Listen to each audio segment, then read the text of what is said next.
श्री गजानन विजय ग्रंथ अध्याय 13वा। श्री गणेशाय नमः। हे संत वरदा श्रीधरा, हे दयेच्या सागरा, हे गोप गोपी प्रियकरा, तमाल निळा पाव हरी, तुझे ईश्वत्त पाहण्याकरिता जेव्हा झाला विधाता, गाई वासरे चोरिता यमुना तटी गोकुळात, तेव्हा तू निजलोले करुणी गाई वासरे होऊन ब्रह्मदेवा कारण आपले ईश्वत्त दाविले। दृष्ट ऐशा काली आला यमुने माझे टिडून भला, रमण कदीपा धाडिला गोप निर्भय करण्यास, तेवी माझ्या दुर्दैवा तूड विनया वासुदेवा, दास गणू हा करावा निर्भय सर्व बाजूंनी। मी अजान भक्त तुझा हरी, परी देवा कृपा करी, मी आहे अनधिकारी योग्य न तुझ्या कृपेस। ऐसे जरी आहे सत्य परी नको पाहूस अंत, माझी चिंता वार त्वरित आपल्या कृपा कटाक्षे। आता श्रोते सावधान, बंकटहरी लक्ष्मण विठू जगदेव आदी मिळून गेले वर्गणी जमावया। भाविकांनी वर्गणी दिली, कुत्सितांनी कुटाळी केली, वर्गणीची काहो पडली जरूर तुमच्या साधुस्तव। गजानन म्हणता महासंत जे न घडे ते घडवित, मग त्यांच्या मठाप्रत वर्गणी कशाला। कुबेर त्यांच्या भांडारी, मग कशाच फिरता दारोदारी। चिठ्ठी कुबेराच्या वरी, करा म्हणजे काम झाले। ऐसे ऐकता भाषण जगदेव बोलला हसून, या भिक्षेचे कारण आहे तुमच्या बऱ्यासाठी। श्री गजाननासाठी नको बांधणे मठमठी, ह्या अवघ्या टाटाटी तुमचे कल्याण व्हावयास स्वामी गजाननाचा त्रिलोक्य हाचे मठ साचा। अवघी वने हा बगीचा, पलंग ज्यांच्या मेदिना, अष्टसिद्धी दासापरी, राबताती ज्यांच्या घरी, तो न तुमची पर्वा करी त्याचे वैभव निराळे। सविता सूर्यनारायण त्याचे दीप कोठून, प्रकाश देऊ शकेल जाणं प्रतिकार करण्या तमाचा। तो मुळीच प्रकाशमय त्याला दीपाचे काज नाही, हलकारा तो कोठून होय सार्वभौमा पुष्पिता।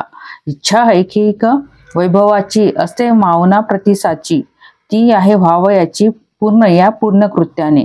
रोग बऱ्या करण्या भली औषधांची योजना केली, प्राणासाठी नसे झाली ती ध्यानी मनी धरा हो। रोग भय शरीरास नाही मुळेच प्राणास, जन्म मरण हेही त्यास नाही मुळे राहिले। तैसी तुमची सुसंपन्नता रक्षण व्हाव्या सर्वथा, पुण्यरूप औषधी आता मिळवणे भाग आहे की। संपन्नता हे शरीर, रोग त्याचे अनाचार त्याचा नाश होणार।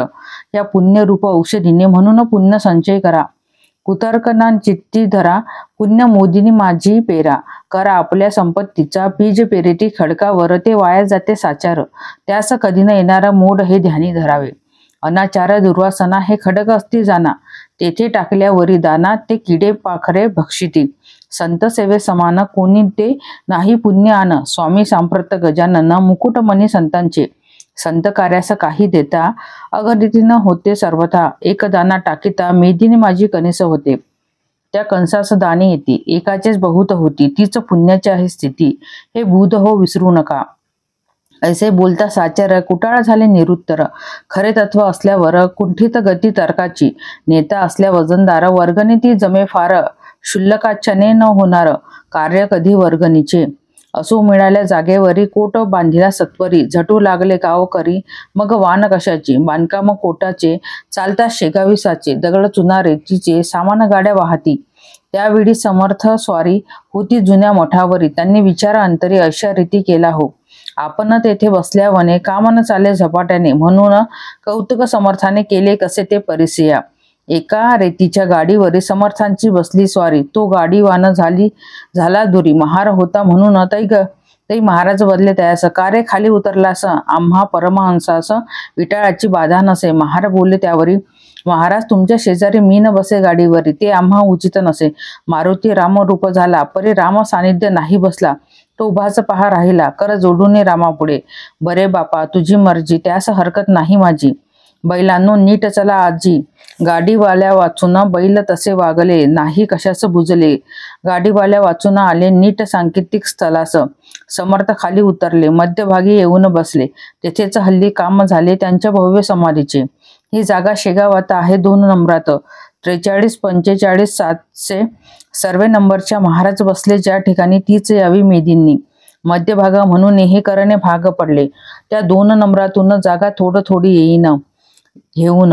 साधीला तो मध्य जाणं ऐसे चतुर कारभारी, 1 एकराचा हुकुम झाला परी बांधकामाच्या वेळेला समाधी मध्य साधण्याला जागा थोडी पडली कमी। त्यासाठी म्हणून 11 गुंठे जास्त जाणं जमीन ती घेऊन बांधकाम चालविले। पुढाऱ्याच्या होते मनी वचन दिले अधिकाऱ्यांनी, अनेक एक एकर तुम्हा लागून काम पाहून जागा देऊ, यास्तव केले धाडस 11 गुंठे घेण्यास, परी ते गेले विकोपास.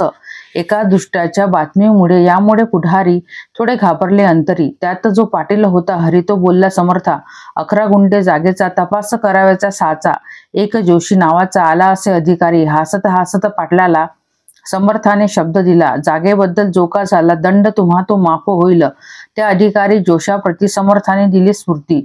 चाललेल्या प्रकरणावरती शेरा त्यांनी मारिला की हा दंड झालेला विनाकारण आहे भला.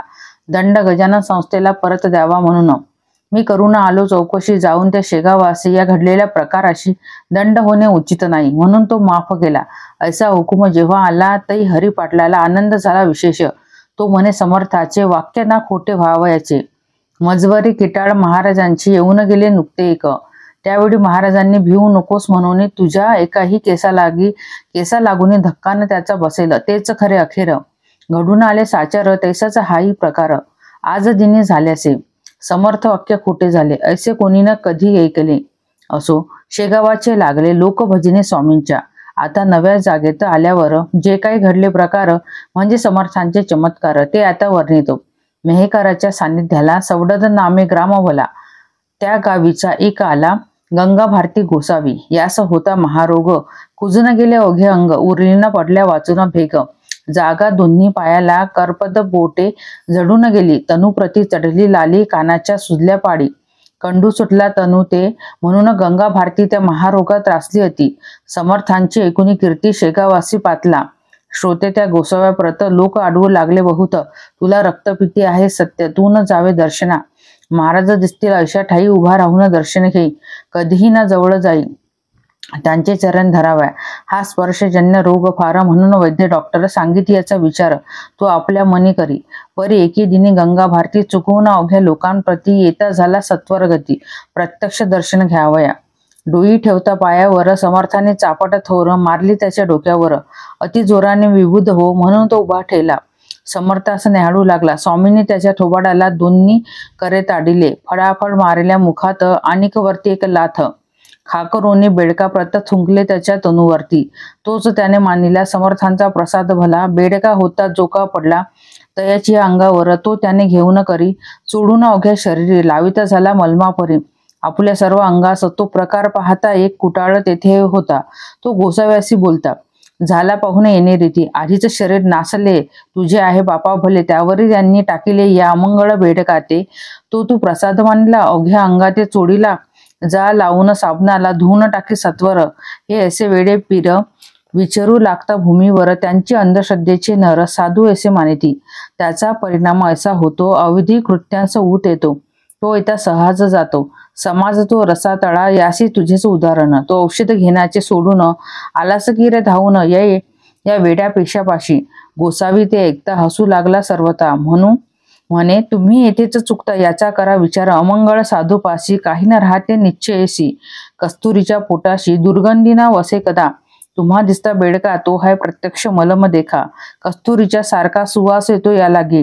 तुम्ही संशय असल्यास पहा माझ्या अंगास. हात लावून या खास म्हणजे कळून येईल की त्यात थुंकाचे नाव नाही. अवघे औषध आहे पाही.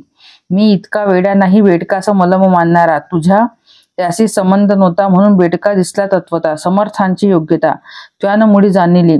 त्यांचे पाहण्या प्रत्यंतर चाल जाऊ एकवार. स्नान केलेल्या जागेवर वेळ आता करू नको. समर्थ स्नान प्रतिदिवशी करतील त्या जागेशी. तेथल्या ओल्या मातीशी मी लावतो निजांग. ऐसा संवाद तेथे झाला. दोघे गेले स्नानस्थला. तो कुठाळ्यासी आला. अनुभव गोसाव्या परीच. मूर्तिका स्नानस्थलाशी दोघांनीही घेतली साची. तो गोसाव्याच्या हाती बैसली औषधी होऊन. कुठाळ्याच्या हातात ओलीच माती आली खचित. दुर्गंधीही किंचित येती होती तियेला. तो प्रकार पाहता क्षणी कुटाळा घोटाळला मनी. कुत्सित कल्पना सोडून शरण गेला समर्था. असो कोणी गोसाव्या ते जवळ बसू देत नव्हते. हा दूर बसून भजनात करी स्वामी पुढे नित्य. आवाज गंगा भारती पहाडी गोड मधुर साचा. अभ्यास होता गायनाचा. त्या गंगा भारतीला असे 15 दिवस गेले. रोगांचे स्वरूप पालटले. लालीने ते सोडिले. तयाची या अंगाला चापे झाले पूर्ववत. भेगापदीच्या निर्माल्या समस्त. दुर्गंधीचा मोडला त्वरित. ठाव त्याच्या श्रोते हो. गोसाव्याचे ऐकून भजन होई संतुष्ट समर्थ मन. प्रत्येक जीवा कारण गायन ते आवडते. बायको गंगा भारतीची अनुसया नावाची ती शेगावी आली साची. नाया निज पतीला संतोष भारती कुमार होता तिच्या बरोबर. येऊन पतीस जोडिले कर. चला आता गावात तुमची व्याधी बरी झाली ती मी दृष्टी पाहिली. समर्थ साक्षातच चंद्रमौळी आहेत हेच खरे असे. मुलगा तेच बोलला म्हणे बापा गावी चला. पुसून गजानन महाराजाला येथे राहणे पुरे झाले. गंगा भारती म्हणे त्यावर मला नका जोडू कर.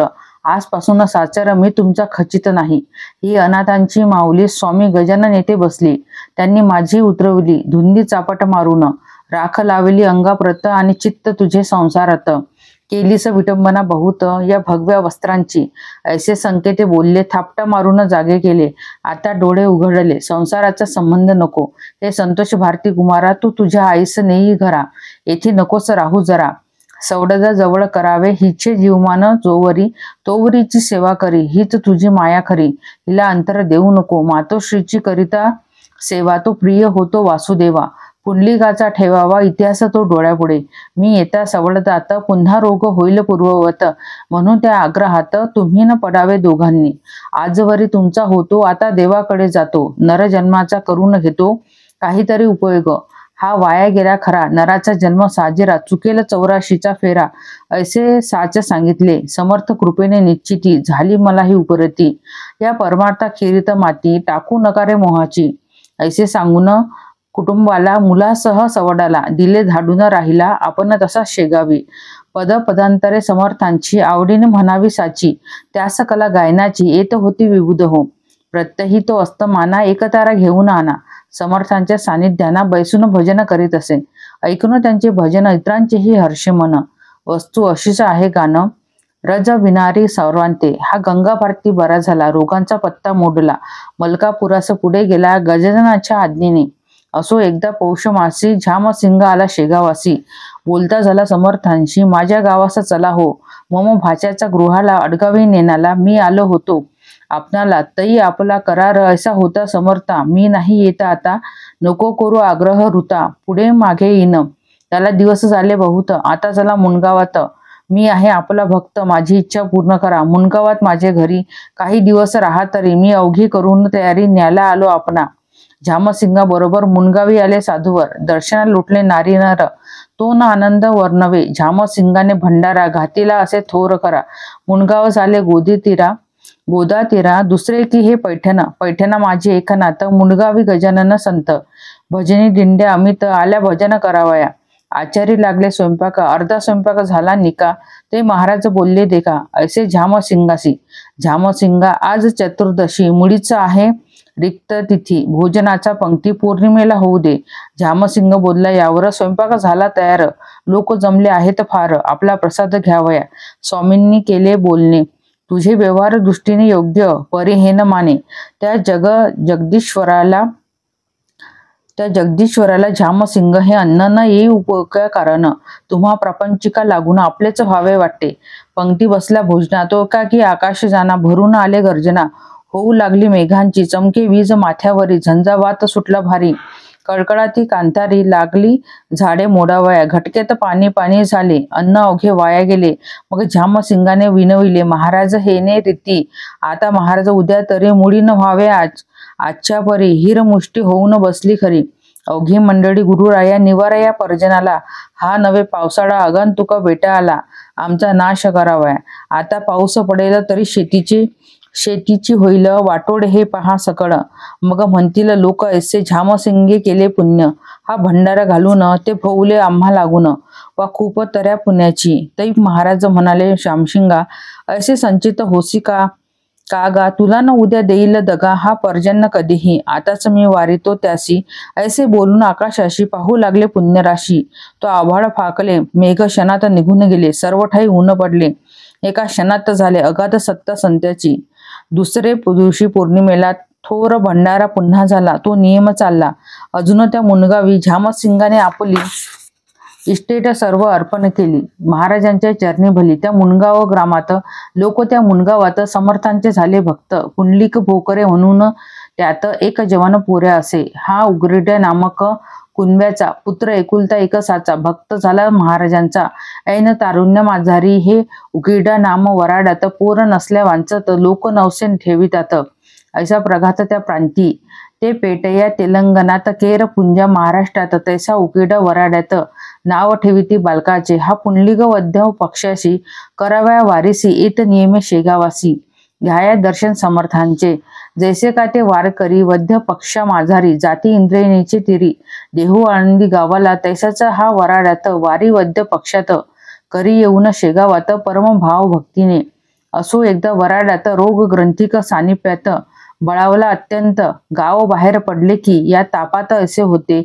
प्रथमतः थंडी वाजते अंग ज्वराने तप्त होते डोळे होती लाल बहु आणि कुठेतरी सांध्यावर ग्रंथी उठे सत्वर ती होता करी जोर वात तिच्या मागुनी मग रोगी वरत असे शुद्धी न काही राहत असे तल्लखी अंगाची होत असे बेशुद्ध होऊन क्षणापूर्वी हा रोग विपरीत नव्हता भरतखंडात त्याचा वास युरोपात होता मोठ्या प्रमाणे ती साथ इकडे आली गावोगाव पसरली त्यांच्या प्रतिकारा सोडून दिली लोकांनी ती घरेदारे त्या दुर्धर साथीची स्वारी आली पहा मुनगावरी तो पुंडलिकाची आली वारी शेगावास निघाला कसकस त्याला घरीच आली परी ती त्याने चोरिली शेगावाची वाट धरली आपल्या पित्या संवेत येता 5 कोसावर शरीराशी भरला ज्वर एक पाऊल भूमीवर तयाच्याने टाकवेना गाठ उठली बगले तर हैराण झाला रस्त्यात ऐसे पाहून पुसे त्यात कारे पुंडलिका ऐसे करीशी पुंडलिक म्हणे बापाला बाबा मशी ताप आला गोळा एक काखेला उठला आहे एदमा शक्ती सारी शीन झाली आता मशीन चालवे मुडी काय करू ही राहिली वारी हाय दुर्दैवा हे स्वामी दयाघना वारीस खंड पाडीना दाव तुझ्या दिव्य चरणा भक्त वत्सला कृपानिधी वारी सांग झाल्यावर मग येऊ दे खुशाल ज्वर जरी सांडले शरीर तरी न त्याची परवा मला माझा पुण्य ठेवा हीच वारी ती रक्षण आता करी ही साथ झाली वैरी नाश तिचा करावा येते शरीर सामंत जोवर परमार्थ घडे तोवर बापही झाला चिंता तुरती मुलाची पाहून स्थिती तोही रडू लागला हा एकुलता एक पुत्र मला देवानं दिवा नेई भला हा माझा वंशाचा उकिरडा म्हणे पुत्रास गाडी घोडे बसावयास अनुकया समयास तुला बाळा बसावया पुंडलिक वदे त्यायावरी झाली पाहिजे पायीच वारी उठत बसत कसे तरी जाऊ चला शेगावा मध्येस मृत्यू आल्यास शव तरीने शेगावास नको करू शोकास हेच आता सांगणे बसत उठत पुंडलिकाला अति कष्टे शेगावाला पाहून स्वामी समर्थाला घातले त्याने दंडवत तो समर्थांनी माव केली एका हाताने दाबिली काक त्यांनीच आपली अति जोर करून या आणि केले मधुरोत्तर पुंडलिका तुझे गडंतर टळले आता तिळभर चिंता त्याची करू नको तैसे महाराज वदता शनी पुंडलिकाची गाठ जाणे गेली जागच्या जागी जिरोनी ताप तोही उतरला कंप अशक्ततेने राहिला देहाकारणे करी पुंडलिकाच्या मातेने आणीला नैवेद्य वाढून घास त्या नैवेद्याचे समर्थे घेता 2 साचे कापरे ते पुंडलिकाचे गेले बंद होऊन या पुंडलिक झाला पूर्ववत अशक्तपणा राहिला किंचित हे गुरुभक्तीचे फळ सत्य उघडा डोळे अंधांनो गुरु योग्य असल्यावरी वायान जाई सेवा खरी कामधेनू असल्या घरी का न इच्छा पुरतील सांग करून वारीला पुंडलिक गेला मुनगावाला हे जो चरित्र वाची भला त्याचे टळेल्या गडांतर संत चरित्र ना कहाणी अनुभवाची खान जाणी मात्र अविश्वास मनी संत कथेचा न यावा हो श्री दासगुण विरचित हा श्री गजानन विजय नामे ग्रंथ सुखद हो भाविका प्रत हेच देवा मागणे शुभम भवतु श्रीहरी परिणामस्तु इति श्री गजानन विजय ग्रंथस्थ 13 अध्याय समाप्त।